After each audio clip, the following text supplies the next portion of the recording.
Good morning, everyone. Welcome. We are live here on Facebook in the Erin Hart Health Coaching VIP Facebook group. Welcome to all of you that are in the Success Path membership and the coaching program. I'm so happy to have you here. I hope that you'll hop on and ask your questions. You can go ahead and post your questions in the comments, and I'm going to get to those at the end of the call. So if you have questions about your program, or if you want to celebrate your wins, this is your time during the week to do that. So in the comments, go ahead, post your wins, your challenges, what you're facing, and we will address those in the call. So welcome to Monday Mindset, everyone. For those of you who are watching this replay on YouTube or my Facebook group, my Facebook page, or the free group that I have, welcome. I'm so glad that you're watching this replay. This is the time that we have each week to get our mindsets in, to master our mindsets for weight loss success with a sugar and flour-free lifestyle. So each Monday, 10 a.m. Mountain Time, I go live in the private VIP Facebook group for my clients, and then the replays are available for those of you who are not in the program. So I'm really excited to talk about our topic today. Today we're going to be talking about insulin resistance, understanding insulin resistance. This is such an important topic because it really is key to lasting weight loss success. And to me, understanding the science of why we eat the way that we do really helps me in making the choices that support sustainable weight loss and a long-term healthy lifestyle. So I'm Erin Hart. I am a registered nurse and a health coach. I empower women to get off of the dieting roller coaster and lose weight for the last time with a sugar and flour-free lifestyle. So with a healthy real food lifestyle, we really can heal our brains and our bodies and be able to free ourselves from food addiction, find peace with food, freedom from cravings, and be able to achieve lasting results with our health. So today, as women over 40, just understanding this concept is so important in achieving your healthy weight. And so I want to talk a little bit about insulin and what it is. We're going to talk about insulin resistance, why that matters, what causes insulin resistance, and then solutions that can help us to avoid insulin resistance, and practical tips to help that. Sorry, you guys, I am like a little off my script today, so bear with me. But so insulin, what is insulin? Insulin is a hormone that is produced by your pancreas, which is an organ that's located like right behind your stomach. And it plays a really critical role in regulating your body's metabolism and your energy use. So when you eat, your body breaks down that food, and it breaks down those carbohydrates into glucose, which is a type of sugar. So if you've heard like my blood sugar is high or my blood sugar is low, right? That is your blood glucose levels. And so when you eat and you break down carbohydrates into glucose, it enters your bloodstream and it sends a signal for your body to release insulin. Insulin helps to transport this glucose from your blood into your cells.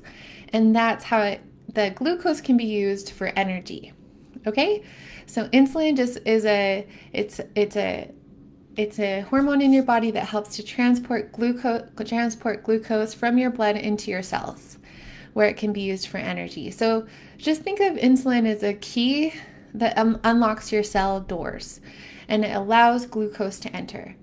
Without enough insulin, or if your cells become resistant to insulin, glucose can build up in your bloodstream, and that can lead to various health issues. So insulin resistance is what occurs in your body's cells. It's insulin resistance occurs when your body's cells become less responsive to insulin. And when this happens, your pancreas compensates by just producing more insulin to help glucose enter the cells. And over time, this can lead to higher insulin levels in your blood. So why does that matter? Why do we care if we have high blood sugar levels or high insulin levels in our blood? So when we experience insulin resistance, what that can do for us, it can lead to weight gain. High insulin levels can signal your body to store more fat, particularly around your abdomen. So when we have insulin resistance, it can cause more of that toxic fat that's around your abdomen. We don't want fat around our organs, right?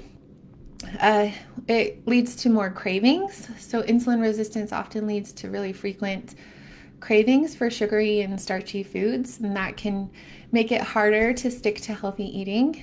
It makes us hungrier when we have high insulin levels, because insulin is the hormone that blocks leptin, which is the hormone in your body that makes you feel full and want to move. So causing that insatiable hunger where you find yourself wanting to eat even though you're not really hungry. You're not physically hungry. You just feel like you want to eat. So insulin blocks that hormone that makes us feel full, and that can lead to that increased hunger and insatiable hunger. It also affects our energy levels. So when we experience insulin resistance, it can affect our energy levels. Poor insulin sensitivity can result in fluctuating energy levels, making us feel tired and sluggish. And so what causes insulin resistance? And there's a lot of things that can contribute to insulin resistance. But in terms of what we're talking about here, in addition to like stress and stuff like that, really like excess body fat can cause insulin resistance. Sedentary lifestyle can cause insulin resistance, and diet. So let's talk about those for a second. Excess body fat, scientists believe that obesity, especially excess fat in your belly and around your organs, is really a primary cause of insulin resistance. So studies have shown that belly fat makes hormones and other substances that contribute to long-term inflammation in your body. And this inflammation may play a role in insulin resistance. A sedentary lifestyle can contribute to insulin resistance. So physical activity makes your body more sensitive to insulin, and it builds muscle that can absorb blood glucose. So a lack of physical activity can have the opposite effect and can cause insulin resistance. So in addition, a lack of physical activity and a sedentary lifestyle are also associated with weight gain, which, as we talked about, excess body fat is one of those main driving factors of insulin resistance. And then our diet can be a contributor to issues with insulin resistance. So a diet where we're eating a lot of highly processed, high carbohydrate foods and saturated fats has been linked to insulin resistance. So your body digests highly processed, high carbohydrate foods really quickly, and that causes your blood sugar to spike. So this puts extra stress on your pancreas to produce a lot of insulin, which in time can lead to insulin resistance. So there's a book that I'm really interested to read. And as you know, we have a book club in the Healthy Real Food community. And this book club, it's really I love it because there are so many resources out there that can help us to learn more about the science behind why we're eating sugar and flour free, that really can help us stick to our plan.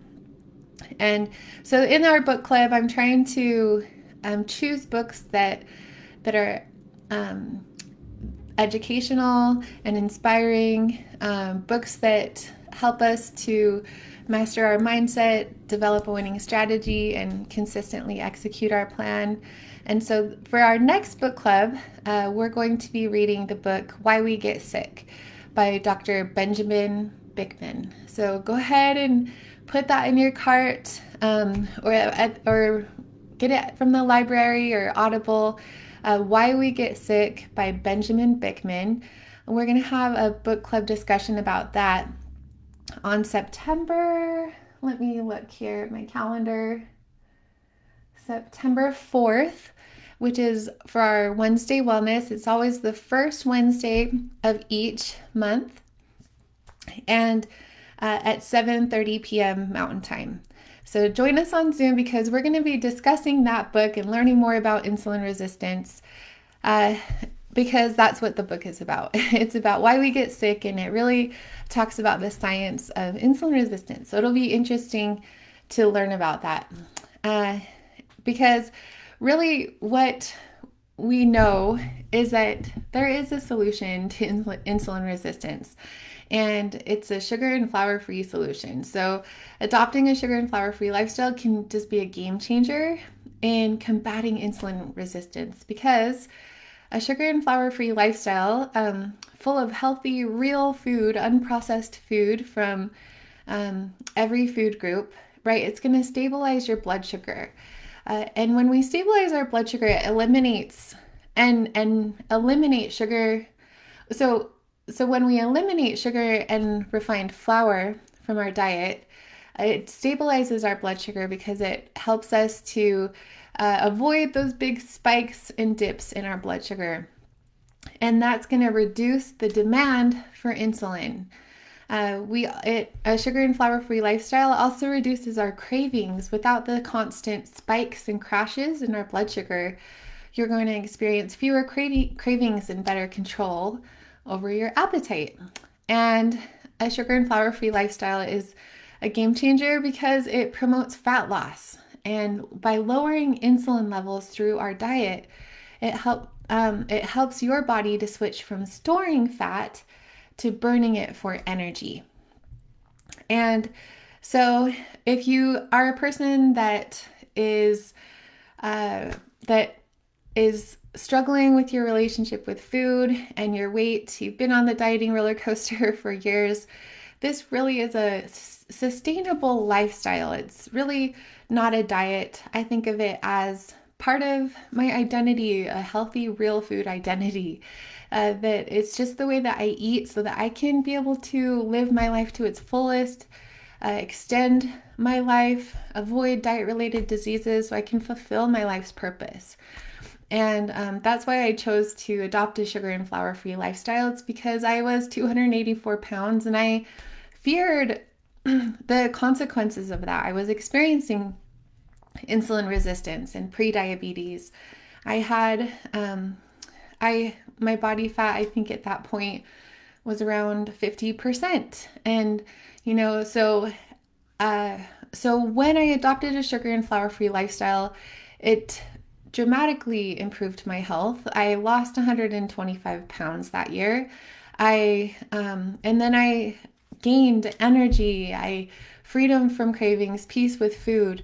And it's just something that I'm so passionate about sharing with all of you. And I know that all of you that are watching this, many of you that are watching this are already living this lifestyle.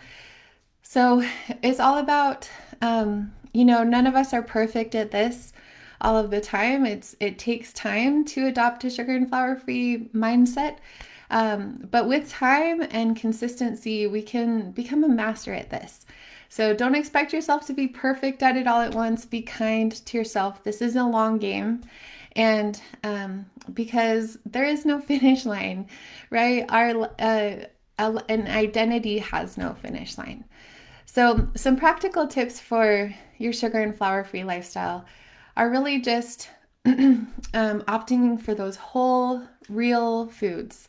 So real food, the way that God made it. So opt for whole grains, vegetables, fruits, lean proteins, healthy fats. And these foods are just naturally low in sugar and high in nutrients. So we try to look for those foods that have high nutrition but low caloric density. And that's what whole real food is. That's the way God makes food. When we eat processed food, it is high in calories and low in nutrition. And so we're trying to swap that and to choose the healthy, real food. We want to read food labels. So be mindful of hidden sugars and processed foods. They are so sneaky, right? So look for ingredients like high fructose corn syrup, maltodextrin, anything ending in OSE are hidden types of sugar. And just make healthy swaps. You don't have to totally change the way that you eat. If you're feeding a family, you can still continue to feed them the way that you have, but make healthy swaps to replace the refined flours and sugars with healthy alternatives, like for example, eating cauliflower rice instead of white rice, or instead of bread, eating lettuce wraps, right? And using that instead of bread on your burger. So lots of different little tricks and stuff like that you learn as you adopt this lifestyle, but it's just about making healthy swaps. Instead of spaghetti noodles, right, we use zucchini noodles or roasted vegetables. And as we make these small swaps and choose the healthy alternatives, there's a huge change that happens in your body as you stop eating sugar and flour. And a sugar and flour-free lifestyle really requires us to plan and prepare our meals ahead of time. So prepare meals and snacks prepare your meals in advance to avoid reaching for the unhealthy options. We want to make the healthy option the easy and obvious choice, and make the unhealthy option invisible to us. So it's so important to plan your meals ahead of time, not just by writing your food out the night before, but also, if you can, prepare your food ahead of time with cooking in bulk, do a food factory, or even just like the night before, put all your food for the next day in a Pyrex so that you have your meals all planned and prepped. And so all you have to do the next day is grab them. That's a great way to avoid willpower. And stay hydrated. So we often just forget how important sleep and hydration are. They really are just as important as the food that we eat. And so drink plenty of water throughout the day. Thirst is mistaken for hunger often, so that can lead to unnecessary snacking. And so by staying hydrated, it helps us to flush all of those unhealthy toxins out of our body and helps our body to function properly and feel better. So gives us more energy. So many women have transformed their health and achieved lasting weight loss by tackling insulin resistance. Not just me. I think of my many clients that have gone through the Year of You and achieved their goal body. It's just such a miracle. And if you're feeling like weight loss is impossible, like, don't give up. Don't give up. The people that win the game are the people that just stay in the game. So keep going. You're not alone on this journey. Be sure, if you're not already, to join our community, to join the Success Path with us, to share your experiences. This is a great place to get ideas, to increase your accountability, and find daily and weekly support from other women who are embracing a sugar and flour-free lifestyle. We are so much stronger together, and together we can achieve our health goals and enjoy the benefits of a balanced and vibrant life. So congratulations, you guys, for sticking with me today, showing up with me, for watching this replay. I hope that you feel motivated to take action. That's really the way that we change our life, is not just by knowing this stuff, but by taking small, consistent actions, which over time create a dramatic change in your life. So if there's anyone that has any questions, and good morning, Jane, Jean, and Debbie. I'm so glad that you guys were able to join us live. Does anyone have questions about their program that they're wanting to be answered? So this is a time that we're just going to open up for any Q&A. Go ahead and put in the chat, like, what are your wins this week? And what is a challenge that you're anticipating? Go ahead and put that in the chat. If you're watching live, what is a win that you have, and what is a challenge that you're anticipating? And I'll just stay on here for a little bit. If anyone has questions about their program, I would love to just use this time to answer any of those questions in the Q&A. So for those of you who are members of the Success Path, I encourage you guys to come to these live sessions each Monday at 10 a.m. Mountain Time. And this is where you can really get some more support. If you're not part of the coaching program, this is a place for you to get support and and just motivation each week. So show up live, be sure to ask your questions in the chat, and we'll get to them. So Jane, your question is, my challenge is always travel and hoping to plan for it. Post-event collapse is real too. Yes, absolutely, Jane.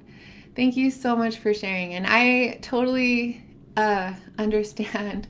This week I am going on a trip too, and travel is always something that I have found challenging as well. And so anytime you can anticipate a trigger, then you have leverage, right? If you've made mistakes with travel in the past, like, good, this is a good thing, because you know that this is a trigger for you. So I encourage all of you to write down your triggers, keep a list of all of your triggers, and then fill out that if-then scenario, right? So if I am going on vacation, this is how I handle it. So as far as travel, Jane, I think the key really is just planning and prepping ahead of time. And so, and not just physically with grocery shopping, writing down your menu as much as you can, like scoping things out where you're going and trying to look at menus ahead of time. But it also is so important for us to plan and prepare ahead of time mentally. So I'm curious, Jane, do you have a specific trip that you're planning? And is it close? Is it international? Tell me a little bit about that. Like, how long is the trip? And because that's really helpful. International travel, that's probably a different topic if that's not the trip you have planned.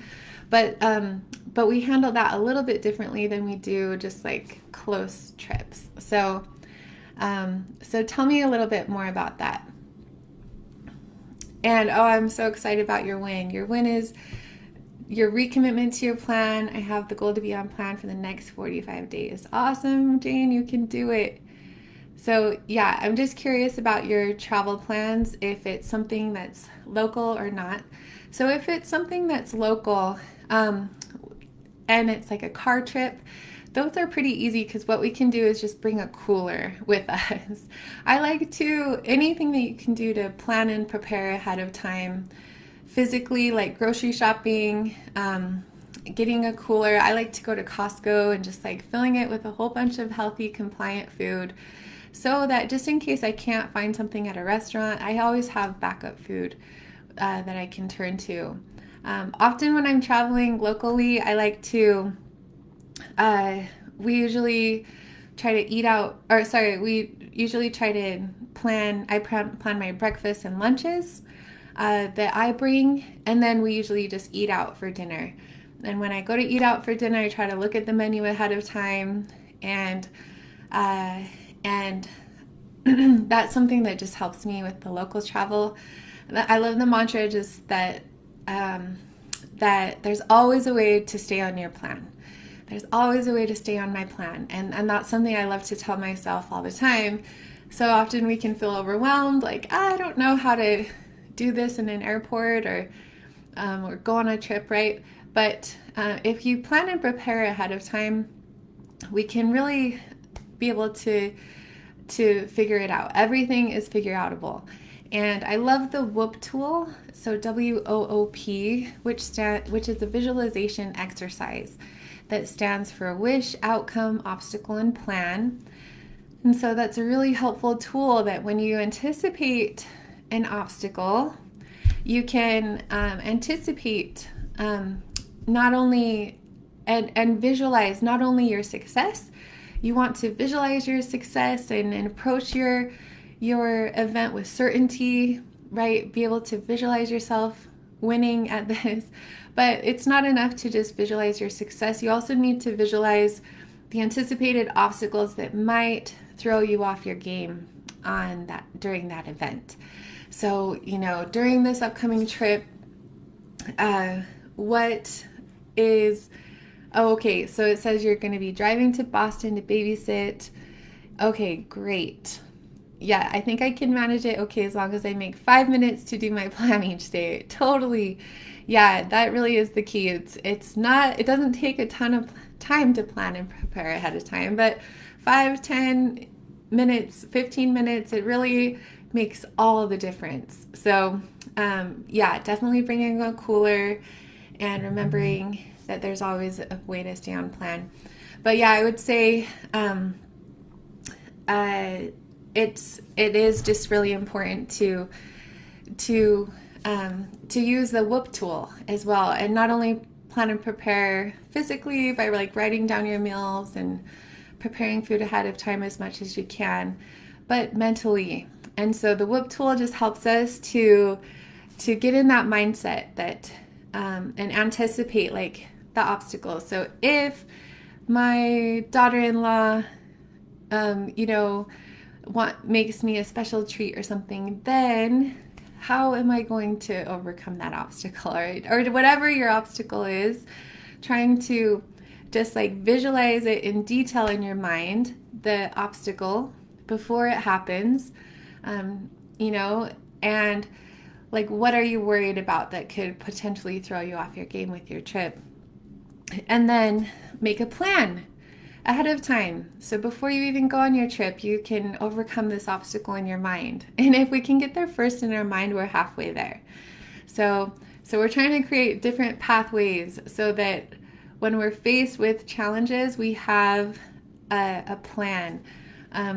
So once you can recognize your triggers, you have leverage over them.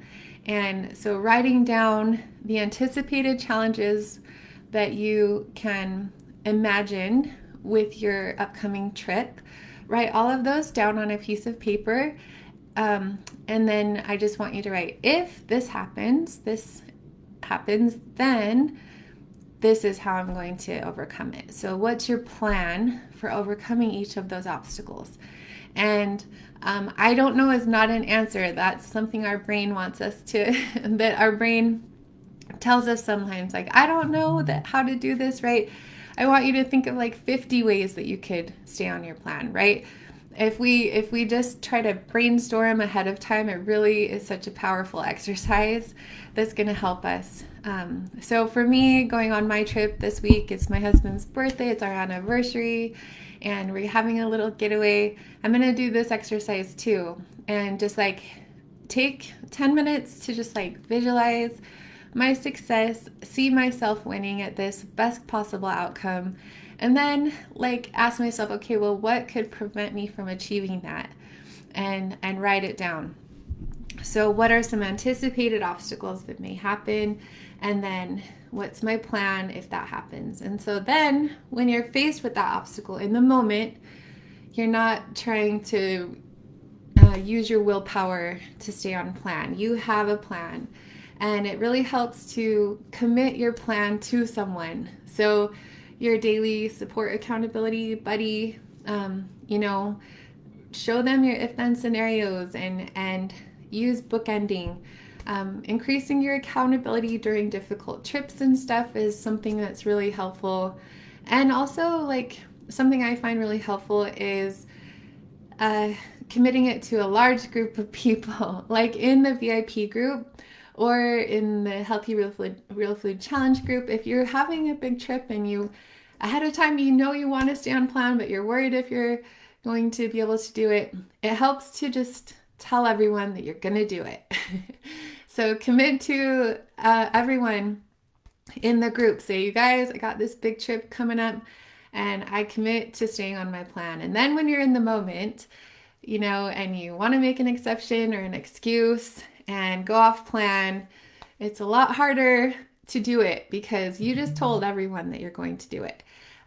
So anyway, and then follow up with your accountability buddy or the group afterward. Make sure that you do that as well. So yeah, you know, the exercises in the Mindset Mastery Workbook are so powerful. But yeah, like you said, Jane, like we actually have to just take the time to sit down to do them, and it makes a huge difference. So great, great tips, and thank you so much for your comments in here. So yeah, there's always a way to stay on plan, and if we can anticipate the challenge ahead of time, it's going to make it so much easier. Okay, another question we have in here is just keeping busy. So Debbie's question or challenge is keeping busy, planning to work through the modules, not to emotionally eat, and it's a stressful time this week. Oh yes, Debbie, that emotional eating is so challenging, and I just want you to know that you're not alone. Like, the keys to sustainable weight loss are, first, we just like really have to identify the reasons that we gained the weight in the first place. And for a lot of us, emotional eating contributed to that, right? So what is the emotional need that we're trying to meet with food? And instead of turning to food, we have to find out what that is, and we have to address it head on. If we have anxiety or depression or, you know, something like that, those are treatable. Like, they are medical conditions that we can get help and support with. And so talking to your doctor, getting treatment with talk therapy or medication can be life-changing. I know that was for me. And those things contributed to my emotional eating when I you know, was before I started this lifestyle. And so if we don't address those emotional needs, we're just going to keep emotionally eating. You know, food is just an easy way to get relief and dopamine. And so we have to replace the reward. So first, address what the issue is, like what our true emotional need is. And to do this, I really love the acronym STOP. We talked about this in the recent Monday Mindset about practicing the pause. And so anytime you have an urge to eat off plan, just think STOP, like stop. Okay, just the urge, it's going to come. That's just natural for our human brains to have urges to find things that are going to give us pleasure and that are going to give us that dopamine hit. And so when we have the urges to eat off of our meal plan, remember STOP. So S stands for stop. Recognize the trigger. Just recognize that you are feeling an urge. And just think of your urges as neurological junk from that caveman part of your brain. It's just, there's no real emergency. And so recognize your trigger, stop. T is just take a deep breath. So take a deep breath in, deep breath out, and do some mindful breathing for just even 30 seconds, a minute. If you can, do like 5 minutes or something.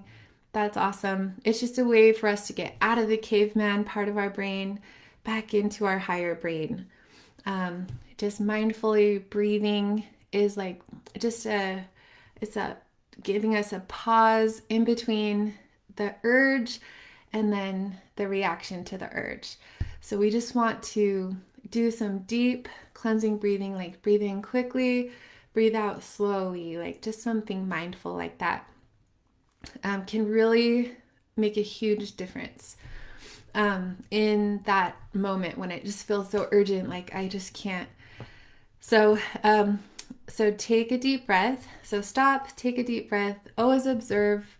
And this is when we practice the SEW tool, right? The sensation, emotion, want tool. Like what, so observe like what's happening inside of you. Where is the sensation in your body? Like, can you point to it? Which emotion is it? Using the emotional intelligence wheel, or just trying to name the emotion that you're feeling, and or name the issue that you're having. We have to use that higher part of our brain to be able to do that. And what it is you really want, like, our brain tells us we want food because that just solves everything, right? But it's not true. The only problem that food solves is true physiological hunger. And often with emotional eating, it's not really physiological hunger. It's more like emotional hunger in your head. And so ask yourself, like, okay, am I really hungry? Or is this hunger in my head? So is this hunger in my stomach or hunger in my head? Just trying to take a moment to observe and be curious when we're having a strong urge to eat off of our plan and emotionally eat. and ask ourselves, okay, like if I really am not physically hungry, what is it that I truly want? Like, what is it that I really need? And that I'm trying to use food to help me with, right? Like, am I lonely? Am I angry? What emotion are you feeling? And how can I deal with that emotion head on instead of using food as a buffer? So, if I'm angry, like, that's when I use my if-then scenarios. Like, I know all my triggers, right? I have a whole list of them.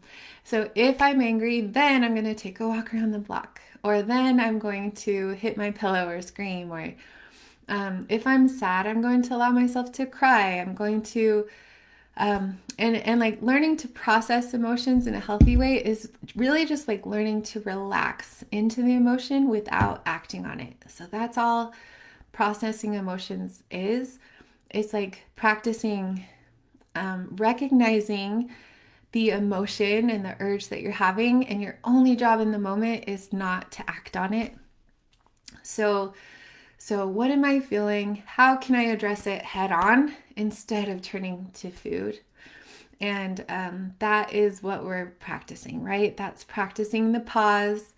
So STO is always observing, and then P is just we decide how to proceed. And once we go through the steps STO, we stop, recognize the trigger, we take some deep breaths, we observe what's going on, then we're in a better place to make a better decision, and we can choose how to proceed. And your only job in that moment is not to give in to the urge or craving. And this takes practice, you guys. We're not perfect at this at first, and but with time, like, we can become really good at practicing the pause and overcoming emotional eating. 100% is so much easier than 95%.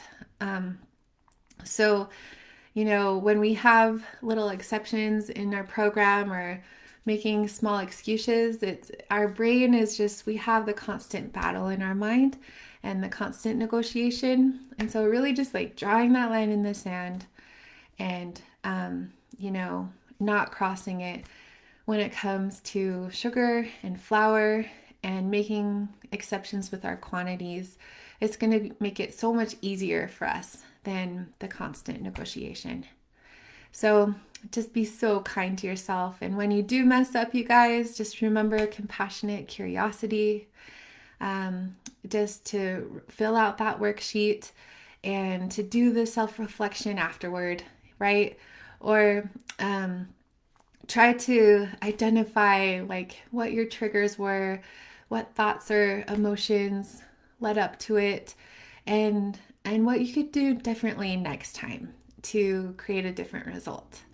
So I'm so proud of you guys, and I appreciate you guys sharing these questions. Another question that you had, Jane, I forgot to get to, was all about PECs. So post-event collapse is something that is really common for those of us who are trying to take our lives to the next level by adopting a healthy, real food lifestyle. It takes a lot of commitment. And so, like what she was saying about going on a trip or something, sometimes the hardest part is coming home from the trip when you're tired and willpower depleted and all the emails and laundry have piled up and there's no food in the fridge. And so, just understanding and being aware that post-event collapse is a thing, that a lot of times it's easy to stay on plan during the trip because you plan and prepared ahead of time, right? But then after the trip is a trigger for a lot of people. So I love that you've recognized that is one of your triggers. And again, that's just where we go through the exercise of if-then scenarios, right? So like if I come home from my trip and I'm having a lot of food chatter, how could I prevent that ahead of time? So like thinking ahead, anticipating post-event collapse, using the whoop tool, right, for that.